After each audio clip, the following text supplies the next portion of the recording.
Hello hi. आज हम करेंगे क्लास 10th का जो पहला चैप्टर होता है रियल नंबर्स। ये चैप्टर में कुछ ज़्यादा डिफ़िकल्टी नहीं है, बट काफ़ी लोग ये अवॉइड करते हैं जस्ट बिकॉज थोड़ी सी कॉम्प्लिकेटेड टर्म्स यूज़ होते हैं। काफ़ी लोग इसको स्किप करते हैं, मैंने भी अपने टाइम पे इसको स्किप किया था, एंड में किया था। तो आज हम ये स्टार्ट करेंगे, स्टार्टिंग से स्टार्ट करेंगे एंड देखते हैं। काफ़ी कुछ इतना ज़्यादा चैप्टर है नहीं difficult. The good thing about this chapter is कि इसमें जो भी कॉन्सेप्ट्स होते हैं वो बाकी चैप्टर में आपको काफ़ी हेल्पफुल होते हैं। तो इवन दो काफ़ी लोग इसे छोड़ देते हैं, it's better to start from the beginning, so जो इसके भी कॉन्सेप्ट हैं आपके बाकी जगह यूज़ हो सके। तो जैसे कि चैप्टर है रियल नंबर्स, तो रियल नंबर्स होते क्या है? Basically any number lying on the number line is a real number. तो जैसे आप नंबर लाइन बना दो, आप लोगों ने बनाई होगी पहले भी, 1 2 3, ऐसे कुछ भी लाइक 1000, ऐसे जाते जाते जाते कुछ भी लिख दो आप इसको, 1 मिलियन। ऐसे आप -1, -2, -3, -3.5 भी लिख लो, 4, ऐसे आप जा जाके -1 मिलियन लिख लो। So basically any number can be your √2 also. √2 is equal to 1.414 और आगे चलता रहता है, तो वो भी इधर ही कहीं लाई करता होगा √2। √3 इज 1.7 कुछ होता है, तो वो भी इधर ही लाई करता होगा √3। √5 इज समथिंग 2 पॉइंट समथिंग, तो √5 भी इधर लाई करता होगा। पाई पाई इज 3.14 समथिंग, तो पाई भी इधर ही कहीं लाई करता होगा। तो any number lying on the number line, any number that you can think of that lies on the number line, either negative or positive, anything is a real number। तो काफ़ी easy है, कुछ भी अगर नंबर लाइन पे आता है तो that is a real number. तो इस रियल नंबर में हम लोग ये क्यों सीखते हैं? जस्ट सो दैट से हमारे कितने नंबर्स पे हम लोग जो भी हम अपना अर्थमेटिक करेंगे, जो भी आगे के चैप्टर्स करेंगे, कौन से numbers are under the consideration, so that is a real number. अब रियल नंबर्स के इन नंबर्स को आप काफ़ी तरीके से कैटेगराइज कर सकते हो, but some of the good sets of numbers that you should have an idea about, I'll take you through those. So one interesting category of numbers is integers। तो इंटीजर्स क्या होते हैं? इंटीजर कोई भी number हुआ जिसपे कोई decimal नहीं है। तो बेसिकली जैसे 2 हो गया, 2 इज 2.000, जितनी बार भी आप लिख लो, बट इट्स डेसिमल कुछ भी नहीं है, ये एक होल नंबर है।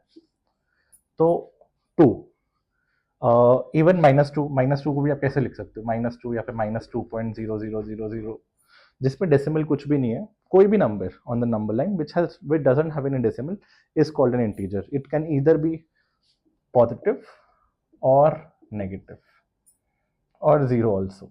Zero is also an integer क्योंकि उसका भी कोई डेसिमल नहीं है, 0.000। तो आपका इंटीजर सब सारे नंबर्स हैं जिन पे कोई डेसिमल नहीं है, तो इट कैन बी पॉजिटिव और नेगेटिव और जीरो। तो ये भी 1 million is also, -1 million is also integer, 1 million also an integer, everything is an integer. काफ़ी ज़्यादा जब हम लोग मैथ्स के क्वेश्चन सॉल्व करते हैं, मेजॉरिटी ऑफ द टाइम्स हम इंटीजर्स से ही डील करते हैं। Three like the number tables that we use, 3 into 7, 4 into 8, whatever, everything is an integer. वो यही अगर 1.5 हो जाएगा या फिर 2.3, इसमें हम डेसिमल में कुछ लगा रहे हैं, तो this is not an integer, then it becomes a fraction, वो हम बाद में देखेंगे। But now what are the all other different set of numbers that are very important? One is natural number, one is a whole numbers। what are natural numbers and what are whole numbers? तो natural कैसे बना? Natural any number जो आपके दिमाग में naturally आता है, जो जब बहुत पहले के टाइम लोग काउंट करते थे, जैसे आप शीप काउंट कर लो, कुछ भी काउंट कर लो, तो आप कैसे काउंट करोगे? आप करोगे 1 2 3 4, आप स्टार्ट करोगे 1 से, एंड जो भी आपको दिख रहा है नेचर में आप वैसे काउंट करोगे। तो anything which is a integer but a positive integer is a natural number, जो नेचुरली अकर करता है। तो that is all positive integers, जैसे 1 2 3 4 ऐसे कुछ भी हो सकता है, 10 lakh, whatever, all these are natural numbers. अब होल नंबर और नेचुरल नंबर में क्या है, तो basically the concept of zero came very much later. तो उससे पहले natural numbers were always considered 1 2 3 whatever you can count naturally, and which is whole, जिसमें कोई डेसिमल नहीं है. होल नंबर्स में क्या ऐड किया उन लोगों ने, कहा कि नेचुरल में तो जीरो नहीं आ रहा, और जब जीरो हुआ तो that's why they called it whole number. तो पॉजिटिव इंटीजर्स प्लस जीरो, तो जीरो भी ऐड कर दिया इस वाले सेट ऑफ नेचुरल नंबर्स में. तो सारे नेचुरल नंबर्स जिसमें जीरो भी है उसको होल नंबर्स कहते हैं. तो integers, natural numbers and whole numbers, these are very 3 important concepts.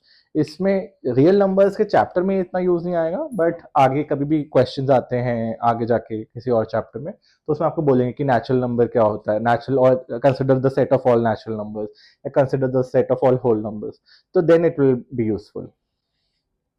तो बेसिकली ये आपके नेचुरल नंबर्स हो गए, इसमें ये भी ऐड कर दो तो ये होल नंबर हो गया, एंड नेगेटिव इंटीजर्स अलग से हो गया. ये इसके बाद दो एडिशनल सेट्स ऑफ नंबर्स हैं जो कि इंपॉर्टेंट होते हैं, वो होते हैं रैशनल एंड इरैशनल नंबर्स. वो अभी हम देखते हैं इसके बाद. तो ये हमारा हो गया integers, natural numbers, whole numbers क्या होता है. Now let's come to rational and irrational numbers. So when we do the concept of real numbers, like all the numbers lying on the real on the number line, इन सारे numbers को आप दो तरीके से classify कर सकते हो, rational and irrational.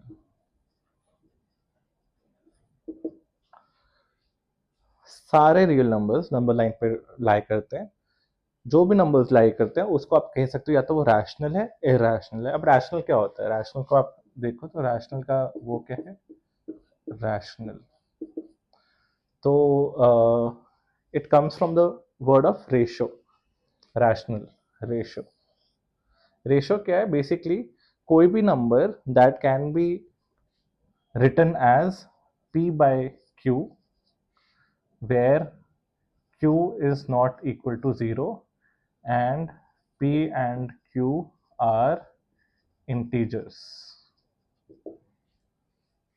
p by q के फॉर्म में लिख सकते हो, q is not equal to 0, basically ये जीरो नहीं है.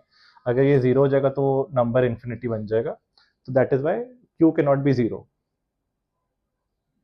And p and q are integers, तो दैट इज रैशनल. अगर वो इस रेशो में नहीं लिखा जा सकता तो इट्स इरैशनल. तो always remember it's comes from the word of ratio, कि उसको आप रेशो के फॉर्म में लिख सकते हो या नहीं.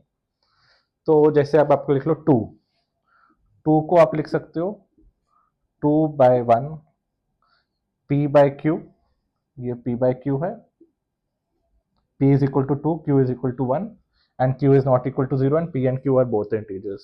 ये कंडीशन सेटिस्फाई करती है, so this is a rational number. Similarly for let's say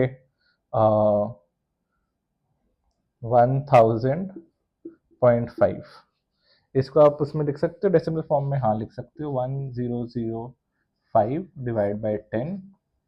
इसको ऐसे आप लिख सकते हो p बाई क्यू, this is p, this is q, both are integers, and q is not equal to 0. अगर मैं कहूँ नंबर लाइक 0.3333, इसको आप उसमें लिख सकते हो, यस ये रिपीटिंग हो रहा है. इसको कैसे लड़ते हैं, 1/3, that this is also a rational number. So anything 1 and 3, 1 p is 1, q is 3, q is not equal to 0, and both are integers. So that's how you write it. जब आप कोई नंबर लाइन में आप number देखते हो, वो 3 buckets में majorly divide होगा. तो बेसिकली किसी भी नंबर को आप डेसिमल में लिख सकते हो. जब आप डेसिमल में लिखते हो आपके पास 3 तरीके के नंबर्स आएंगे, कुछ टर्मिनेटिंग होते हैं, कुछ नॉन टर्मिनेटिंग रिपीटिंग होते हैं, कुछ नॉन टर्मिनेटिंग नॉन रिपीटिंग होते हैं. तो what is a terminating number, तो बेसिकली जैसे आपका जीरो जीरो, इसमें डेसिमल प्लेस टर्मिनेट हो रहा है बेसिकली आपका।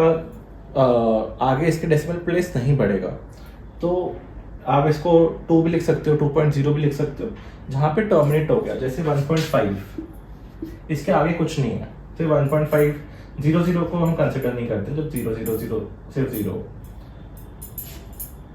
2.4 ये सब टर्मिनेटिंग है, like you can see the where they are ending.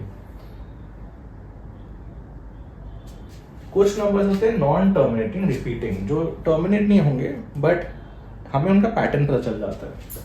तो जैसे 1/3 है, ये होता है 0.3333। मान लो आप 5/3, ये होता है 1.6666। ऐसे चलता रहता है, but we know the pattern कि ये 6666 रिपीट हो रहा है, 333 रिपीट हो रहा है, जहाँ हमें पैटर्न समझ आ जाता है। या फिर कोई नंबर होगा 1.232323, इसमें पता है कि पैटर्न रिपीट हो रहा है, तो हम लोग समझ जाएंगे कि ये टर्मिनेट नहीं हो रहा है, ये चले जा रहा है, बट ये रिपीट हो रहा है। अब ये ढूंढते कैसे, जैसे 1/3 को आप लॉन्ग डिवीजन कर लो, 1/3 को लॉन्ग डिवीजन कर लो, तो 0 पॉइंट यहाँ पे 0 डाल दिया, 391, फिर 0 ऐड किया, 3913091, ऐसे चलता रहेगा, like it's a going on thing. तो 0.333 हमें पता है, तो जहाँ हमें पैटर्न पता चल जाता है उसको हम कहते हैं नॉन टर्मिनेटिंग रिपीटिंग। इसका हमें पता है कि कैसे होगा। तो एज अ जनरल रूल ये सब रैशनल नंबर्स होते हैं।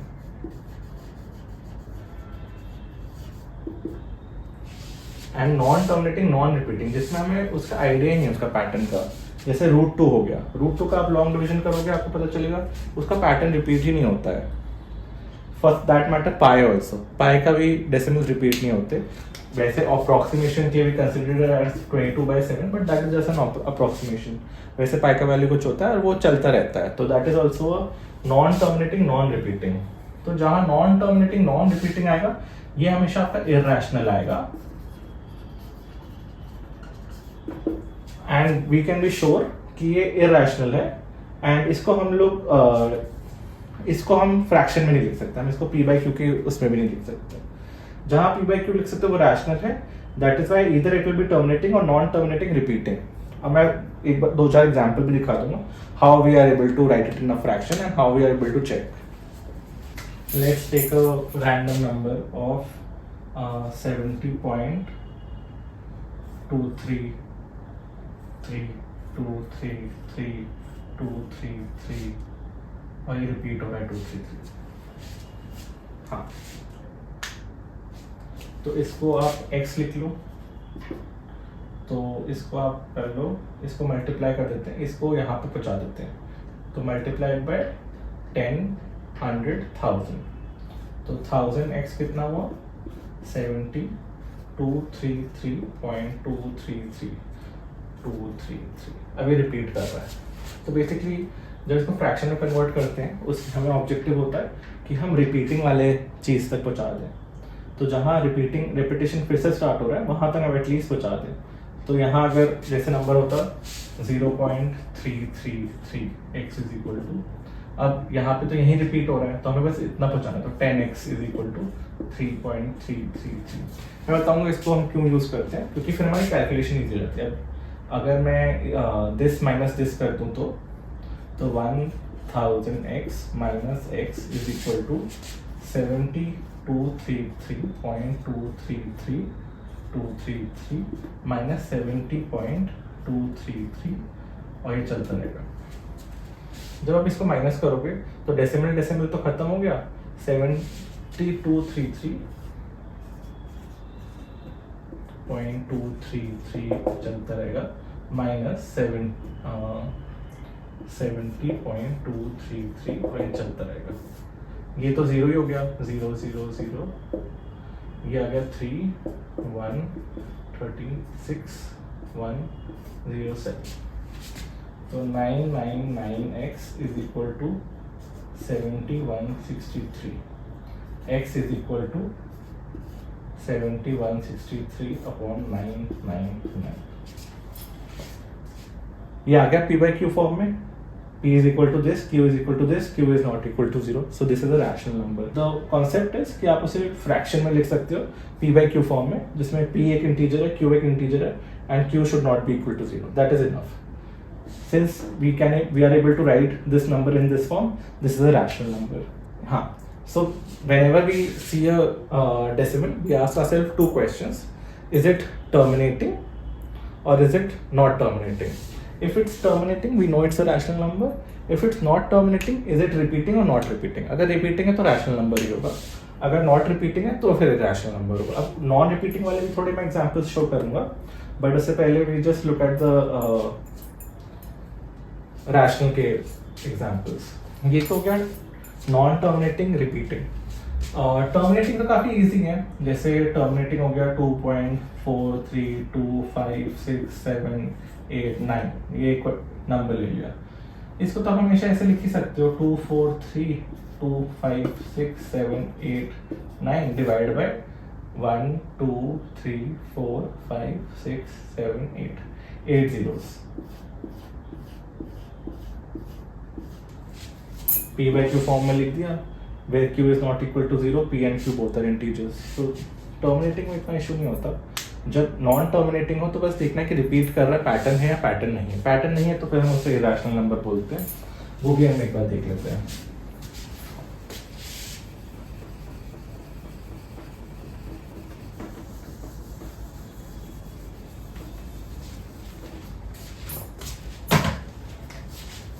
कैसे नंबर्स इरेशनल होते हैं?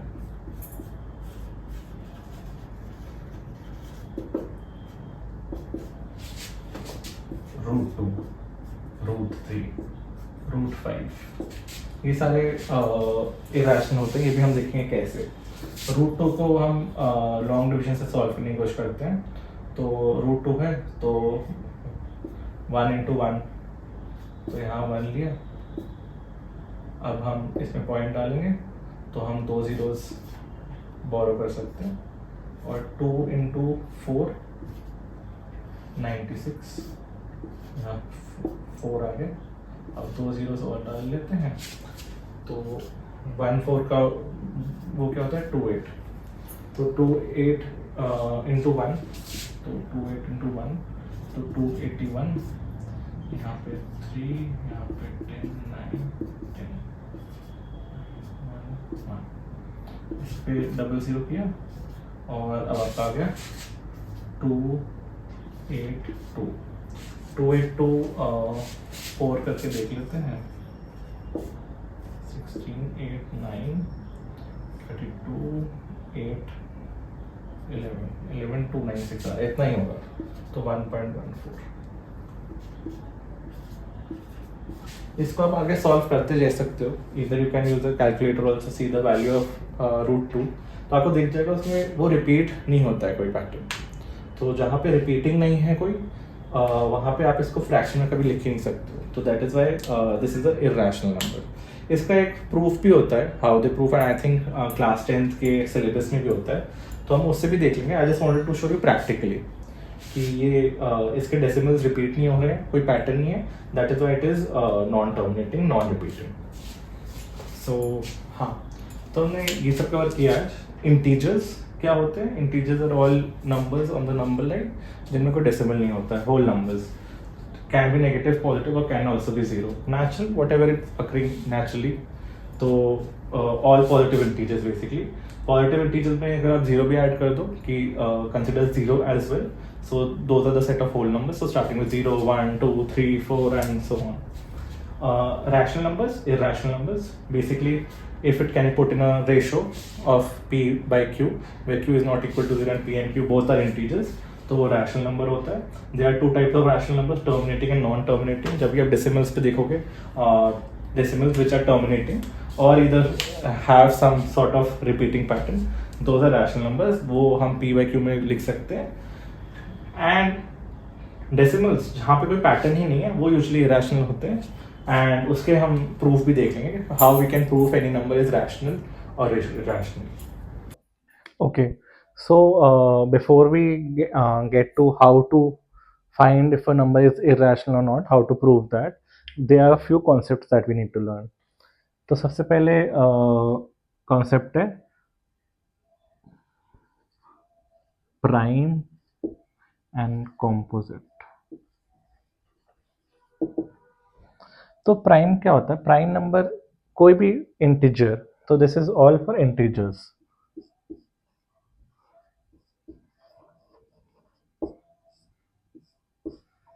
All for integers. इसमें आपको कॉन्सेप्ट में क्या समझना है कि प्राइम कोई भी नंबर जिसके सिर्फ दो ही फैक्टर्स हो, one and the number itself.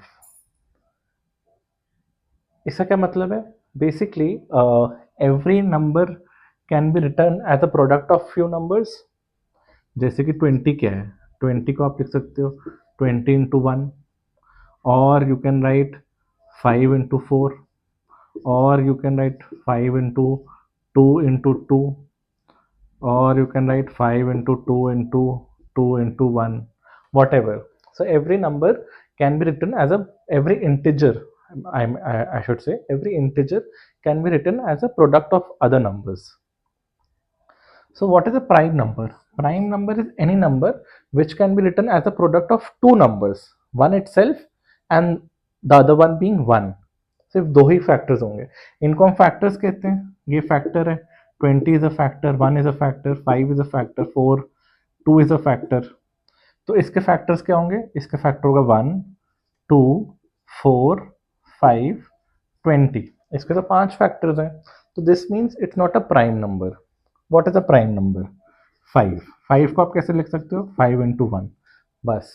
There is no other way of writing 5 in terms of integers. Integers आप इसको ऐसे ही लिख सकते हो।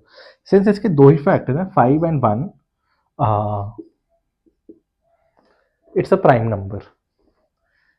Any number which is not a prime number is a composite number, with the exception being 1. 1 is neither prime, is not prime or composite. ठीक है, prime और composite का हमने कॉन्सेप्ट समझ लिया। अब जैसे अब हम समझते हैं इसमें फैक्टराइजेशन क्या होता है। फैक्टराइजेशन ये होता है 240 के फैक्टर्स ढूंढते हैं हम लोग। 240 के फैक्टर्स क्या क्या हैं? How do we find that? देखते हैं 240 डिवाइड किससे हो रहा है। 240 ऐसे लिख लेते हैं, और फिर लेट स्टार्ट चेकिंग कि आपका प्राइम नंबर से चेक करते हैं हमेशा। तो लेट स्टार्ट विद 2। 2 से डिवाइड है, डिविजिबल है, yes. 240 is divisible by 2, which gives us 120. 122 से डिविजिबल है, yes, it is divisible. 60, 60 divisible है 2 से, यस। 30, 30 डिविजिबल है 2 से, यस। 15, 15 डिविजिबल है 2 से, नहीं। तो यहाँ पे हम रुक जाते हैं, हम नेक्स्ट प्राइम नंबर पे जाते हैं।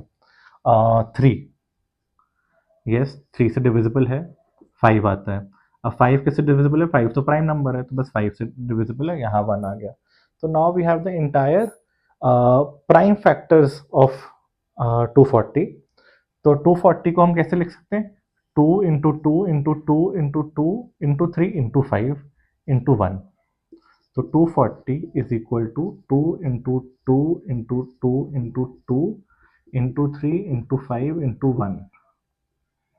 वन हमेशा रहेगा हर नंबर में, क्योंकि one is a factor of all integers.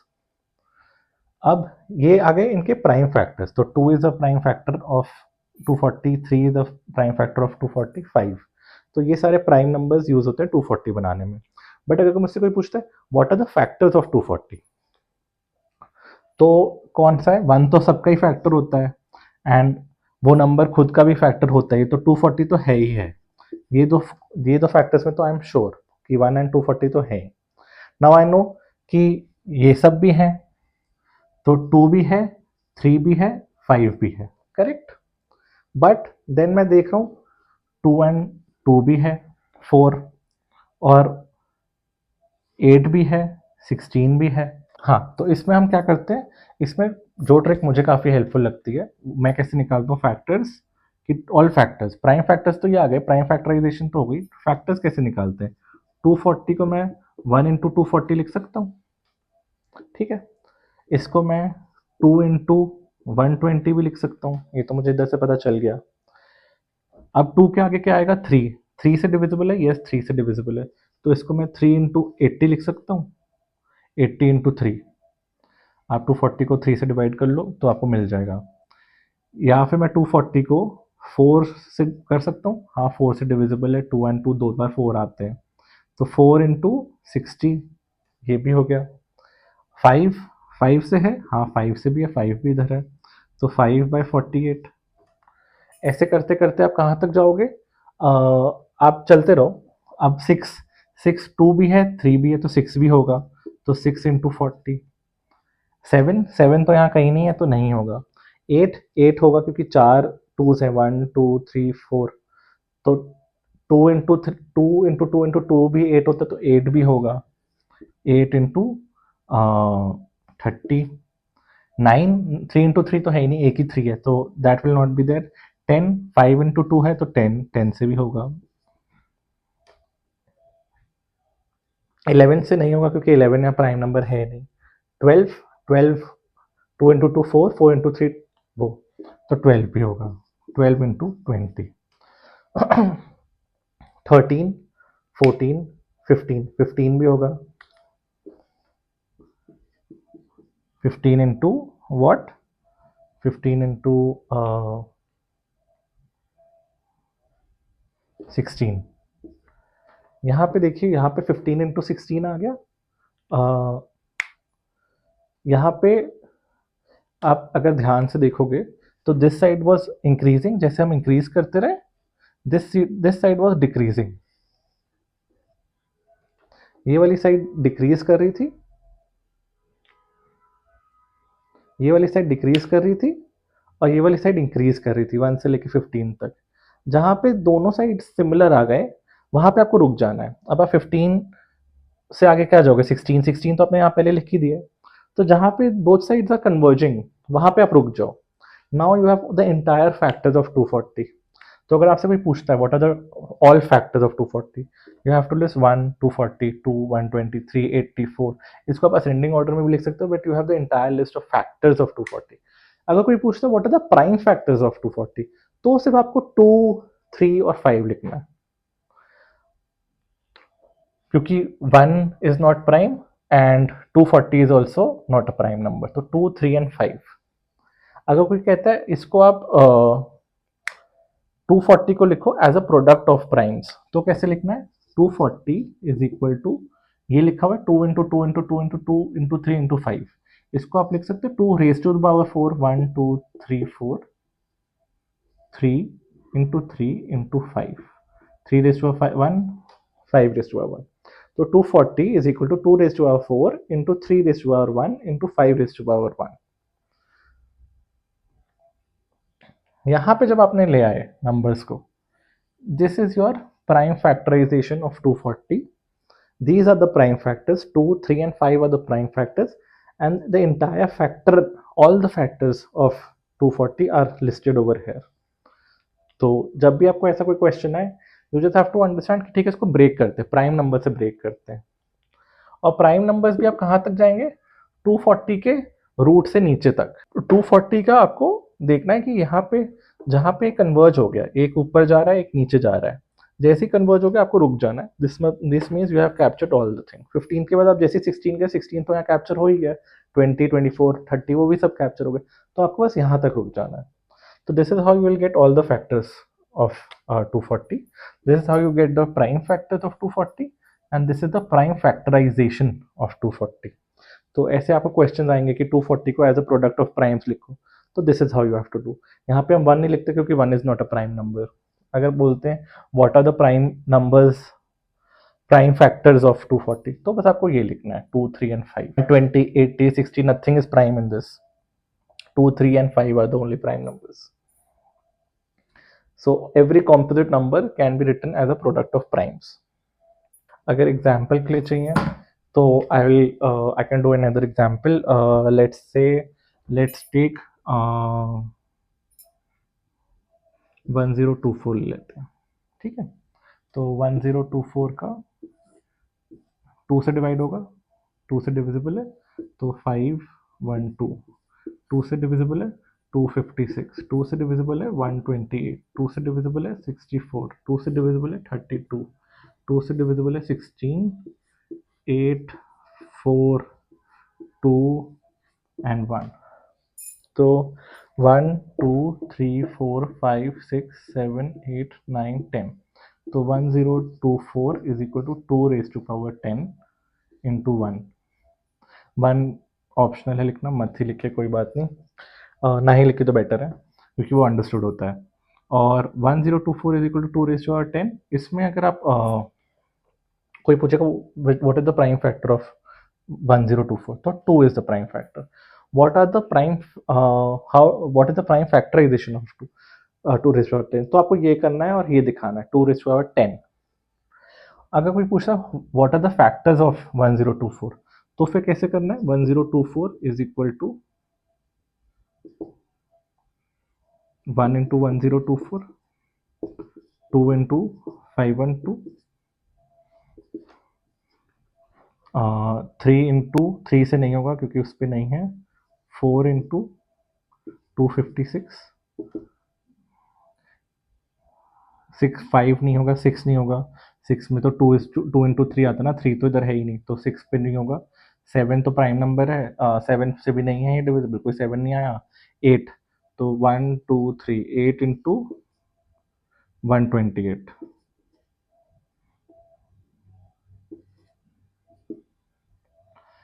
8 6 9 10 ऐसे नहीं आएगा, बट वैसे आपको ट्रिक क्या है, बेसिकली यहाँ से आप फैक्टर्स देख लो और फिर आप बता सकते हो। तो 2 8 आ गया, नेक्स्ट 16 होगा, तो 16 इंटू 64, 32 इंटू 32, 32 इंटू 32 करेक्ट। तो आपके सारे फैक्टर्स आ गए, यहाँ पे जहाँ कन्वर्ज हो गया बस रुक जाना है आपको। ये फैक्टर्स आ गए because it's a square, because it's a square of 32, ये 2 बार अपीयर हो रहा है। तो टोटल फैक्टर्स कितना है, 1 2 3 4 5 6 7 8 9 10 11, 11 फैक्टर्स। बाद 2 बार 32 नहीं लिखोगे, 32 तो एक ही बार लिखोगे, तो 11 फैक्टर्स हैं, 11 फैक्टर्स हैं, and 2 is a prime only prime factor of 1024। तो आपको प्राइम का कॉन्सेप्ट समझ आ होगा। प्राइम को आप फर्दर ब्रेक नहीं कर सकते। आप किसी नंबर को लेके चल रहे हो, इसको आप 10 इंटू 2 कर दो, फिर आप इसको 5 इंटू 2 इंटू 2 कर दो, जहाँ सारे प्राइम है इसको आप फर्दर ब्रेक नहीं कर सकते। That is the concept of prime numbers कि उसको आप फर्दर ब्रेक नहीं कर सकते प्रोडक्ट ऑफ अदर नंबर्स पे। हाँ, तो integers, prime and composite,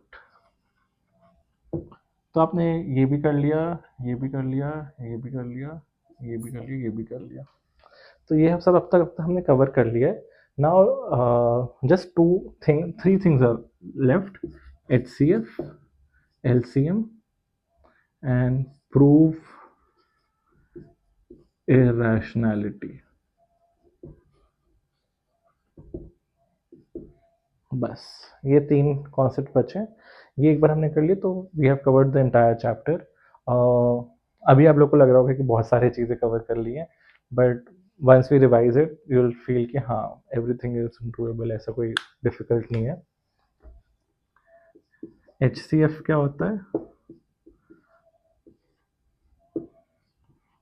highest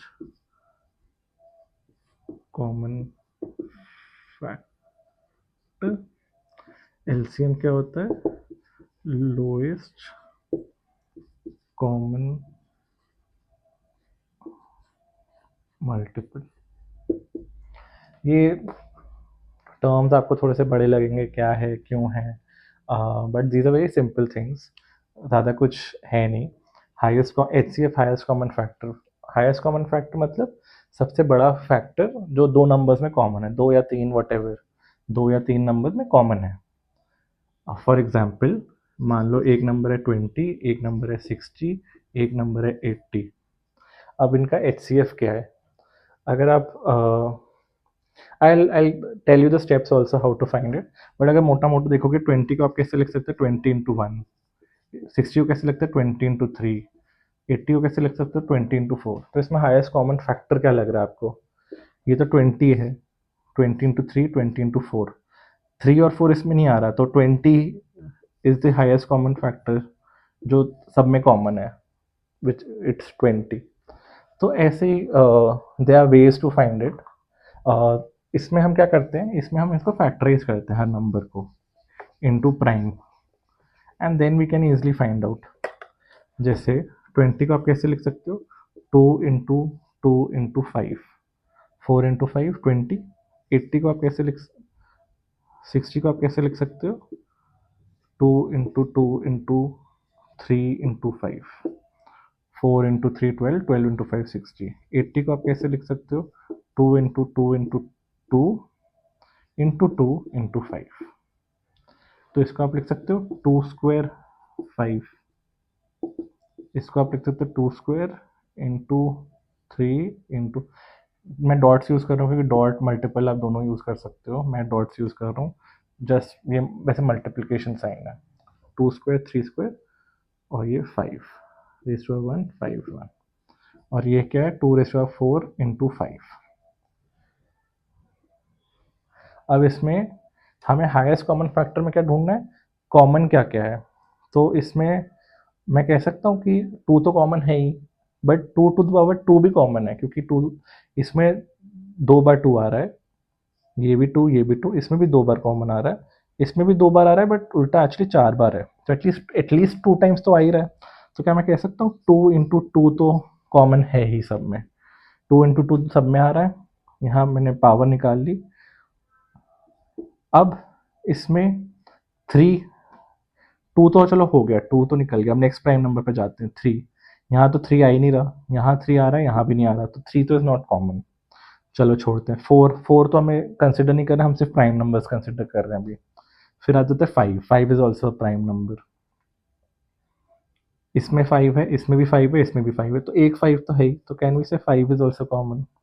तो 2 into 2 4 into 5 is equal to 20। तो आपका हाईएस्ट कॉमन फैक्टर 20 आ गया। तो बेसिकली आपको कॉमन निकालना है, क्या क्या कॉमन है दूसरे नंबर्स में। 2 इंटू 2 मुझे दिख रहा था कि 2 रेज़ टू इसमें भी है, 2 रेज़ टू इसमें भी है, इसमें 2 रेज़ टू 4 है, which can be written as 2 raise to into 2 raise to. Basically जब आप एक से एक्सपोनेंट्स ऐड हो जाते हैं, 2 + 2 इज इक्वल टू 4 हो जाता है वो। तो 2 इंटू 2 इंटू 2 इंटू 2 है, तो 2 इंटू 2 तो कॉमन ही है, तो मैंने 2 इंटू 2 कॉमन निकाल ली। 2 रेज़ टू 2 तो कॉमन ही, तो 2 रेज़ टू मैंने कॉमन निकाल लिया। ऐसे ही सब में 5 एटलीस्ट वंस तो था ही, तो वो कॉमन निकाल लिया, तो हाईएस्ट कॉमन फैक्टर निकल आया हमारे पास। ऐसे ही आ जाते हैं हम lowest common multiple. Lowest common multiple क्या होता है, हाईएस्ट कॉमन फैक्टर और लोएस्ट कॉमन मल्टीपल मैं एक नंबर लाइन से भी समझा देता हूँ। 1 2 3 4 5 6 7 8 9 10। अब मान लो आप 2 का टेबल कैसे होता है, 2 इंटू 1 2 इंटू 2 4 6 8 10। वैसे ही 3 का कैसे होता है, 3 6 9। अब मैं कहूँ 2 और 3 का लोएस्ट कॉमन मल्टीपल क्या है, इसका मतलब ये नंबर्स जैसे जंप कर रहे हैं, कहाँ पे ये दोनों नंबर्स जंप कर करके कन्वर्ज कर जाएंगे। तो बेसिकली 2 4 पे गया, फिर 6 पे गया, 3 भी पहले 3 पे गया, 6 पे गया, तो 6 पे दोनों नंबर्स मीट कर रहे हैं, so that becomes the lowest common multiple. Example जैसे आप ले लो नंबर्स 50 एंड 15। 50 को कैसे लिख सकते हैं, 5 इंटू 10। 10 को लिख सकते हैं 5 इंटू 2 इंटू 5। 15 को कैसे रखते हैं, 3 इंटू 5। अब लोएस्ट कॉमन मल्टीपल के लिए हमें क्या चाहिए होगा, लोएस्ट कॉमन मल्टीपल के लिए हमें क्या करना पड़ेगा, हमें ऐसा कुछ करना है कि ऐसा एक नंबर चाहिए जिस जिससे जब ये डिवाइड करें तब भी हमारे पास एक इंटीजर आना चाहिए, और जब ये डिवाइड करें तब भी एक इंटीजर आना चाहिए। तो जो हमारा नंबर होगा उसमें 3 और 5 तो होगा ही होगा, तभी वो 15 से डिवाइड हो पाएगा, तो उस नंबर में 3 और 5 तो है ही है। अब ये वाला नंबर भी होना चाहिए, तो 5 भी होना चाहिए, 5 तो ऑलरेडी है। 2, उस नंबर में एक 2 भी होना चाहिए, तो डाल देते हैं, और एक और 5 5 तो ऑलरेडी है, बट यहाँ पे दो 5 है, तो दोनों 5 को डालना पड़ेगा हमें, तो दो 5 डालना पड़ेगा। तो क्या आया, 5 इंटू 5 25, इंटू 2 50, 15 150। तो 150 is the lowest common multiple. तो 150 डिवाइड बाय 15 10, तो हाँ उसको डिवाइड कर देता है। 150 डिवाइड बाय 50 3, तो that means 150 is the lowest common multiple. इस पे अगर आपको कुछ भी कंफ्यूजन है तो हमेशा think from a perspective of language. मैं हमेशा ये मानता हूँ कि maths is nothing but just interpretation of language. तो आपको लैंग्वेज समझनी है। क्या कह रहा है, highest common factor, common highest factor. Factor मतलब उसका फैक्टर होगा, जैसे 50 है, उसका फैक्टर क्या होगा, 2 into 5 into 5, these are the factors. 100 क्या है, 2 इंटू 5 इंटू 5 इंटू 2। तो इसमें फैक्टर क्या होगा, फैक्टर्स तो उसके अंदर के नंबर्स है ना। तो हाईएस्ट कॉमन फैक्टर क्या होगा, हाईएस्ट कॉमन फैक्टर। तो 2 कॉमन है, ये भी कॉमन है, 5 भी कॉमन है, ये भी कॉमन है। तो 2 इंटू 5 विच इज 50। अगर आप लॉजिकली भी सोचोगे तो 150 में हाईएस्ट कॉमन फैक्टर क्या रहेगा, आप 100 के फैक्टर्स निकाल लो, उसको हम कह सकते हैं ना 50 इंटू 2। तो 50 तो एक फैक्टर है, और 50 के फैक्टर्स क्या है, 50 इंटू 1, 50 इसका भी फैक्टर है, इसका भी फैक्टर है। अब लोएस्ट कॉमन मल्टीपल क्या होता है, लोएस्ट समझिए, लोएस्ट सबसे पहले, सबसे लोएस्ट मल्टीपल जो कि कॉमन होगा। अब 50 कैसे जंप कर रहा है, 50 का टेबल क्या होगा, 50 100 150 200, करेक्ट। और 100 का टेबल क्या होगा, 100 200 300 400। तो लोएस्ट कॉमन मल्टीपल कौन सा है, ये वाला ना 100। आपको बस वही निकालना है। अगर मान लो मैं कह दूं 26 का और 208 का मल्टी लोएस्ट कॉमन मल्टीपल निकालना है। तो 26 का टेबल क्या होगा, 26 इंटू 26, 26 इंटू 1 26, फिर 52, फिर 78 104 130 156 162 182 208।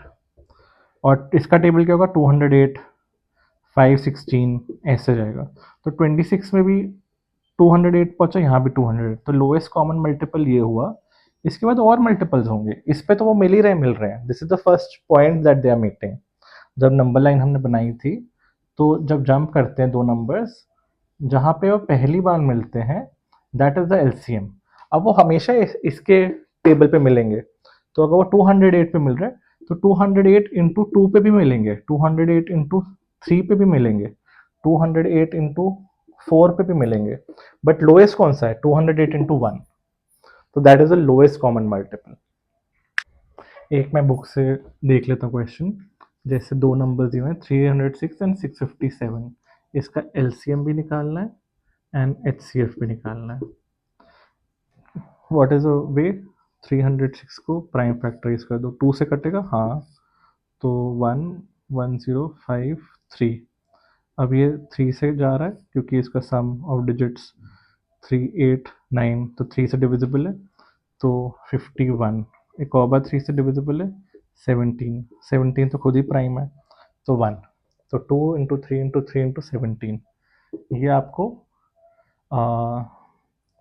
306 can be written as 2 into 3 square into 17।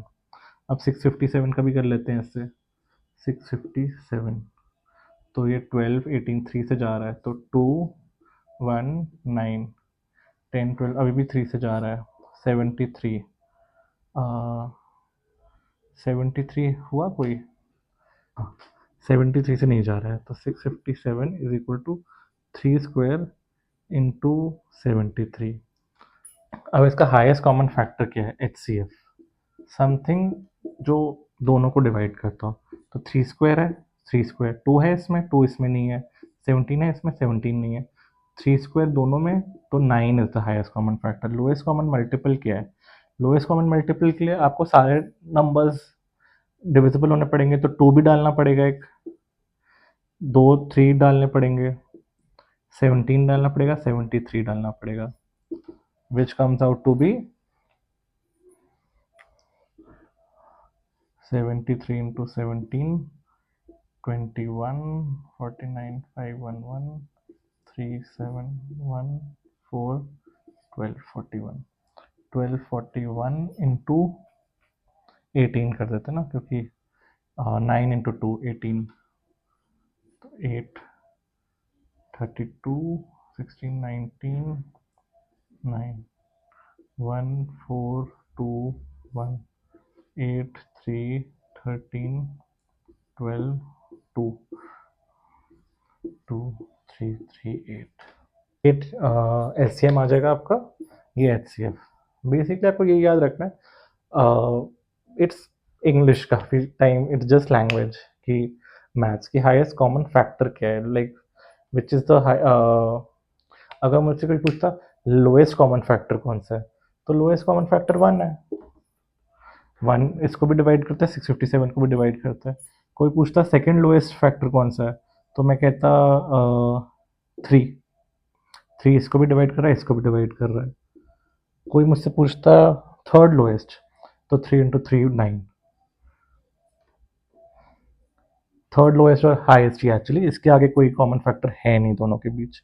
अब लोएस्ट कॉमन मल्टीपल कोई मुझसे पूछेगा, second second highest second lowest multiple, तो ये 2 2 3 8 इंटू 1 है, इसको बस मैं इंटू 2 कर दूंगा, इंटू 2, क्योंकि जब both the numbers are divisible, both the numbers can divide this, they will be able to divide, एक 2 ऐड कर दो तो उसको भी कर ही देंगे ना ये, तो 2 इंटू 3 कर दो, 4 कर दो, that's how you can easily do LCM and HCF.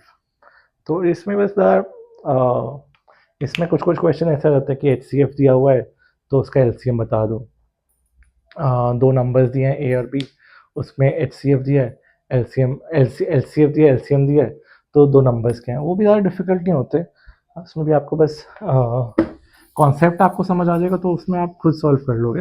ये एचसीएफ दिया हुआ है, एलसीएम दिया हुआ है, you have to find product of two numbers या you have to find both the numbers.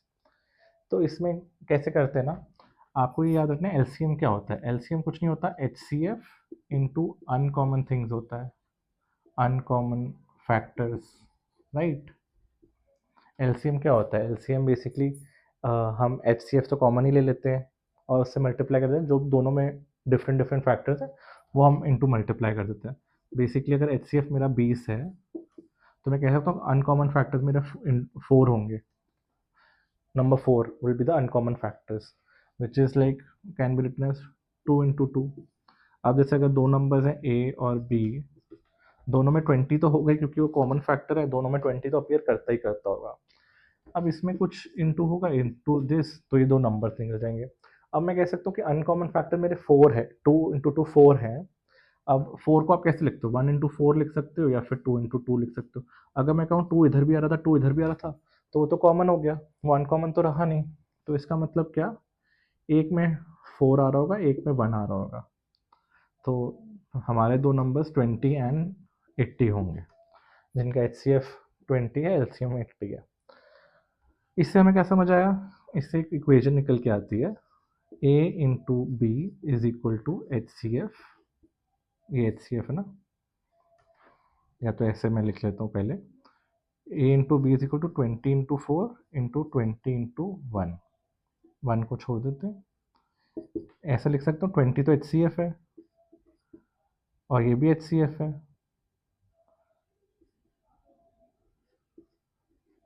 और ये अनकॉमन है।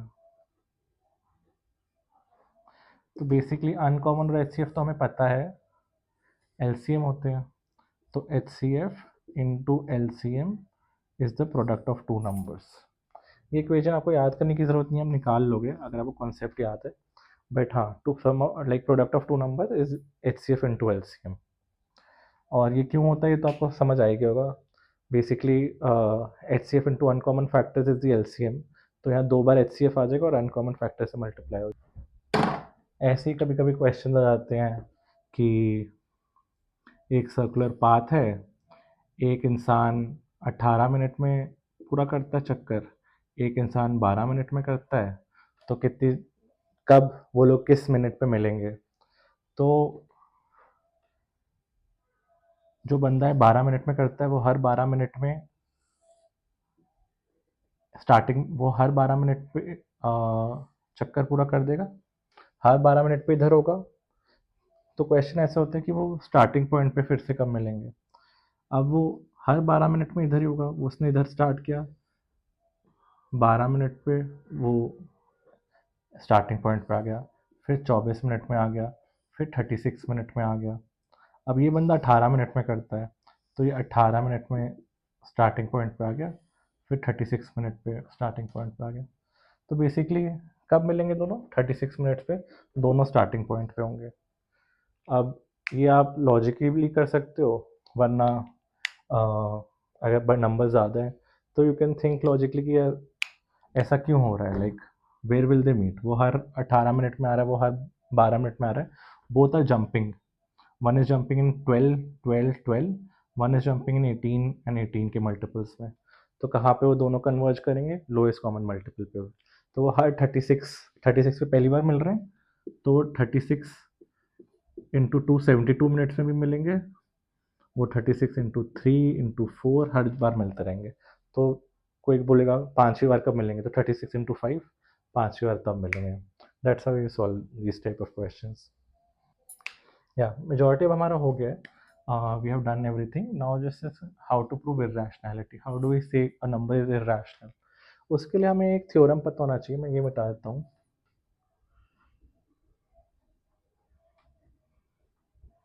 उसके लिए हमें एक थ्योरम पता होना चाहिए प्राइम नंबर्स का, जिसमें जो कहता है कि if square of a number is divisible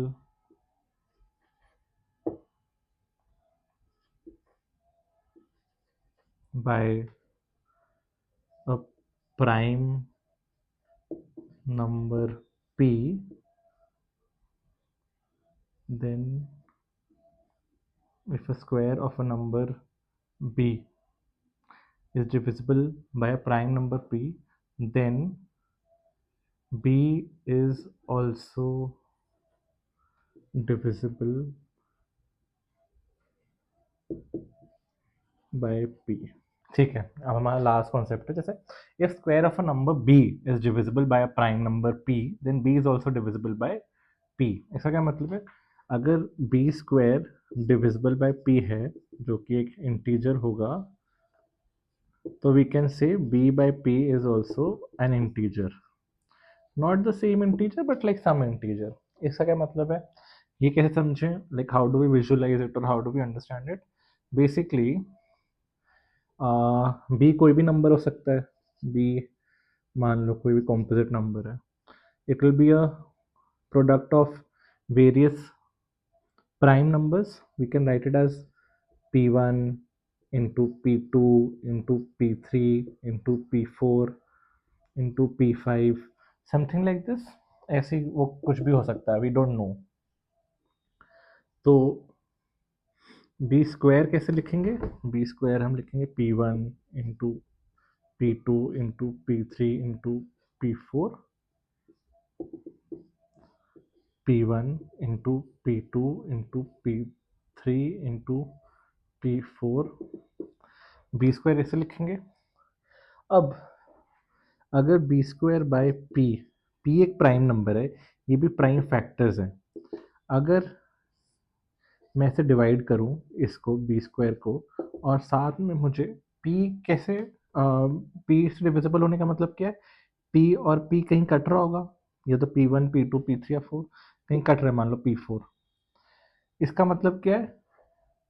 ये बी था, ये भी बी था, तो इसका मतलब जब प्राइम नंबर कटा है वो तो एक बी पे कटा है, वो दोनों बी पे तो नहीं कट सकता ना, क्योंकि दोनों बी में तो वो आ ही नहीं सकता। अगर ये प्राइम नंबर है, ये भी प्राइम नंबर्स हैं, तो ऐसा तो मैं नहीं कह सकता कि ये यहाँ पे मैं काटूँ, यहाँ पे भी कुछ कटेगा, यहाँ पे भी कुछ कटेगा, ऐसा नहीं हो सकता।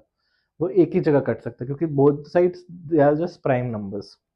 तो अगर मैं p इधर से काट रहा हूँ, इसका मतलब मैं b से काट रहा हूँ। इसका क्या मतलब है? b बाय p हमेशा एक इंटीजर होगा, and it will p will be able to divide b will be divisible by p, क्योंकि ये प्राइम नंबर है। अगर ये जैसे एक एग्जांपल ले लेते हैं 200 ले लेते हैं, b इज इक्वल टू 200 ले लेते हैं। अब b इज इक्वल टू 200 क्या मतलब 2 इंटू 100 और 2 इंटू 50 और 2 इंटू 25 और 5 इंटू 5। तो b is equal to 2 cube 5 square. तो प्राइम नंबर मान लो 2, p is equal to 2 prime number है ये, या तो 5 मान लेते हैं, चलो 5 मान लेते हैं। अगर 5 तो b स्क्वायर क्या होगा 2 cube into 5 square, 2 cube into 5 square divide bye 5। अब ये 5 किसको काटेगा, 5 इधर काटेगा, इधर काटेगा, इधर काट देंगे। इसका क्या मतलब है b square is divisible by p which is the prime number, but 5 तो एक ही जगह पे काट रहा है ना, बी पे ही काट रहा है। इसका मतलब b will also have to have a 5, otherwise it won't be able to stand. तो 2 ये 5 इधर आ रहा है तभी इधर स्क्वायर में जाके कट रहा है।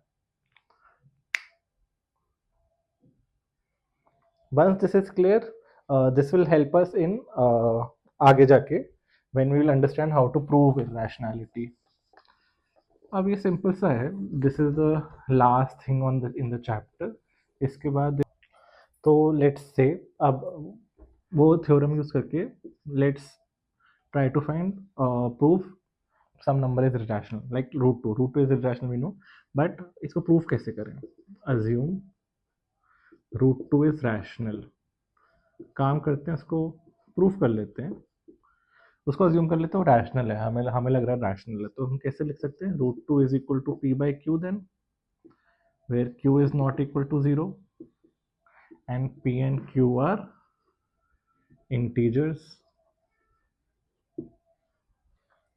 अब हम मान लेते हैं पी एंड क्यू इंटीजर्स हैं, तो क्यू में कुछ कुछ कॉमन चीज़ें थी, मान लो पी में भी 2 कॉमन फैक्टर था, इधर भी 2 था, तो काट देते हैं अगर, तो जो भी बचा उसको ए बाई बी के फॉर्म में लिख देते हैं, ए बाई बी, एंड ये a and b are coprime. Coprime क्या होता है कि इनके बीच में कुछ कॉमन नहीं बचा। अब they are coprime, there is nothing common in between.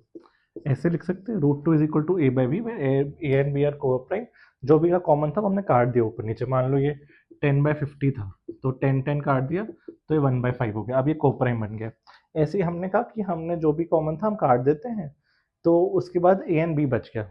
अब ए एंड बी में कोई कुछ चीज कॉमन नहीं होनी चाहिए, nothing common, no common factor remaining between a and b. A and b में कुछ कॉमन नहीं बचा, अब हमने क्योंकि काट दिया जो भी पी एंड क्यू में।